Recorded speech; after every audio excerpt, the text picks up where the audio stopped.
유튜버 양희원 씨의 강압적 촬영 및 노출 사진 유출 사건의 첫 번째 피의자인 스튜디오 실장이 북한강에 투신하면서 경찰 수사가 새로운 국면을 맞게 됐다. 9일 경기 남양주경찰서에 따르면 이날 오전 9시 20분께 경기도 남양주시 미사대교에서 사람이 강으로 떨어졌다는 신고가 들어왔다. 투신 현장 근처에 있던 차는 3년 전 양씨 촬영이 이뤄졌던 스튜디오 실장 A42씨 것으로 파악됐다. 양씨 사건을 수사해온 서울 마포경찰서는 투신한 인물이 A씨가 맞는지, 그가 사망했는지를 확인한 뒤 향후 수사 방향을 결정할 방침이다. A씨가 숨진 것으로 최종 확인되면 양씨 사건에서 A씨의 혐의는 공소권 없음으로 처리되며 A씨에 대한 수사는 그대로 종결된다. A씨는 양씨와 그의 동료 이모씨가 가장 먼저 고소한 인물이자 이 사건의 핵심 피의자 중 한 명이었다.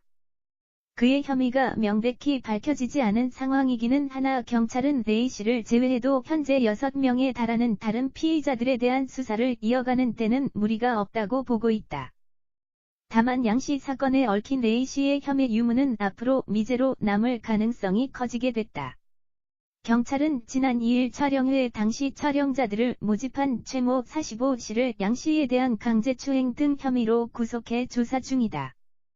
사진 유포 혐의를 받는 다른 피의자들은 조만간 검찰에 송치할 계획이다. 현재 8명으로 늘어난 피해 모델들의 진술이 상당 부분 일관성 있고 내용상으로도 일치해 경찰은 A씨 혐의를 확인하지 않더라도 다른 피의자들을 기소 의견으로 송치하는 데 큰 어려움이 없을 것으로 판단하고 있다.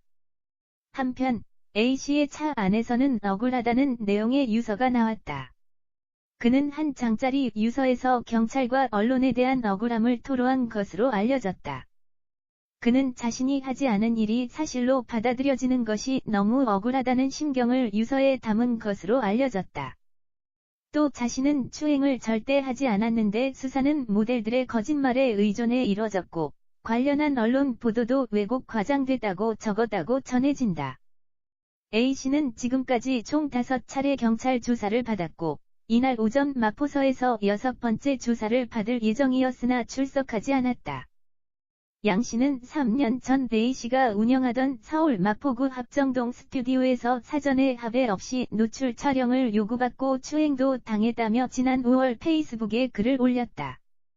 이후 A씨를 경찰에 고소했고 유사 피해를 주장하는 피해자는 8명까지 늘었다.